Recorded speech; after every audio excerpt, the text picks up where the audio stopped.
The original 2001 Bionicle storyline had multiple masks with multiple colors, and this was so that each of the Toa could collect their own sets in order to have the golden masks.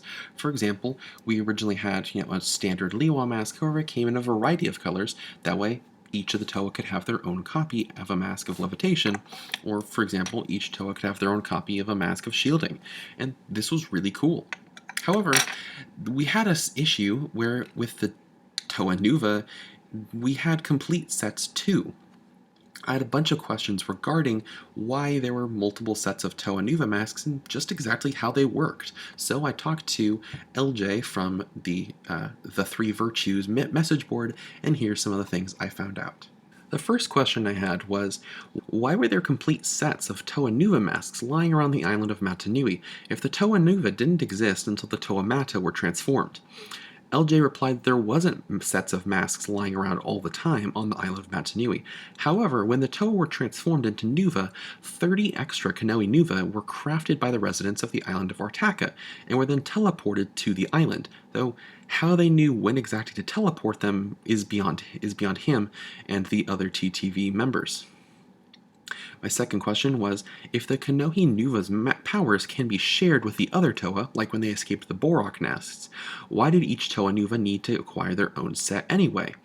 This one's probably the most obvious, but the answer is still important. He says, most likely in case any of them were on their own, which happens quite often because certain Toa, like these two, bicker a lot.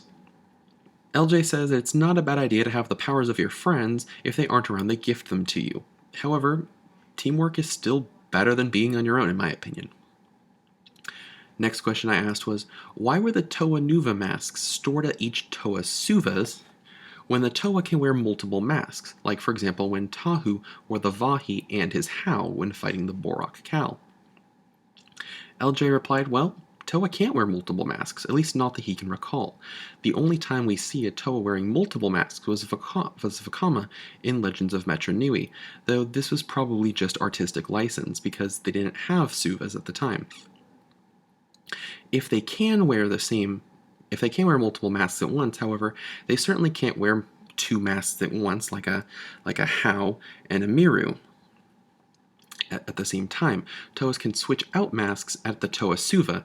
In one of the comics, Tahu actually did this when he first used the Vahi, and it was stored to Eljay's knowledge in the Suva. Afterwards, it went elsewhere. When Tahu's Suva was destroyed by the Rakshi in 2003, he lost all his other Kanohi Nuva. When Tahu's Suva was destroyed, he lost connection to all his masks. However, the other Toa still had connection to theirs.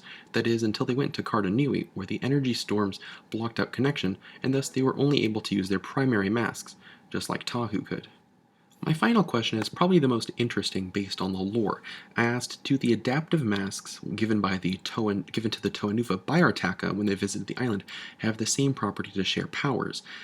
And he says, yes, they did. In fact, they did this a couple of times. For example, in Bionicle Legends 9, Shadows in the Sky, Pohatu shared his Kakama Nuva powers with Liwa and Kopaka, and this is why they were able to fly so easily during the Gravity Hurts music video. He didn't write that last part, but, artistic license. The Toa Nuva masks are very strange and unusual, but they're also really cool in lore. I hope this short video helped you understand their mysteries a little bit better.